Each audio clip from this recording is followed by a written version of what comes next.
दोस्तों भोजपुरी का वो ट्रेंडिंग स्टार जिसके गाने का टीजर तक पूरे भारत में ट्रेंड करने लगता है, उसके गाने की ये हालत हो गई है कि इसके टीजर पर पूरे 24 घंटे में 1 लाख व्यूज भी नहीं आ पाया।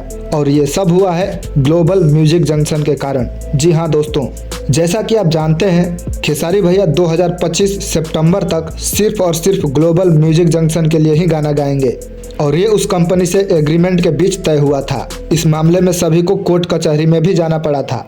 दोस्तों हाल ही में सपना चौहान जो कि भोजपुरी की एक बहुत अच्छी सिंगर हैं, उनके साथ एक गाना रिलीज हुआ है जिसका नाम है डबल रोटी, और जो रिलीज हुआ है नीमन भोजपुरी चैनल के माध्यम से। दोस्तों नीमन Bhojpuri channel global music junction का ही एक ऑफिशियल यूट्यूब चैनल है जिस पर यह नया गाना रिलीज हुआ है, लेकिन गाने की नीच शुरू से ही डाउन है। लोग इसे बिल्कुल भी पसंद नहीं कर रहे हैं, जबकि गाने को लिखा है मनोज मतलबी ने और म्यूजिक दिया है अविनाश झा जैसे म्यूजिक प्रोड्यूसर्स ने। लेकिन दोस्तों एग्रीमेंट का मतलब ये नहीं है कि कंपनी कितने भी खराब क्वालिटी का गाना खेसारी भैया को गाने के लिए दे दे, लेकिन फिर भी इस कंपनी ने ऐसा किया है। वैसे आने वाले समय में ये देखने वाली बात होगी कि ये कंपनी किस किस तरह के गाने खेसारी भैया को रिलीज करने के लिए देती है। वैसे आपको ये वीडियो कैसी लगी कमेंट में जरूर बताइएगा। मिलते हैं आपसे अगले वीडियो में, तब तक के लिए जय हिंद।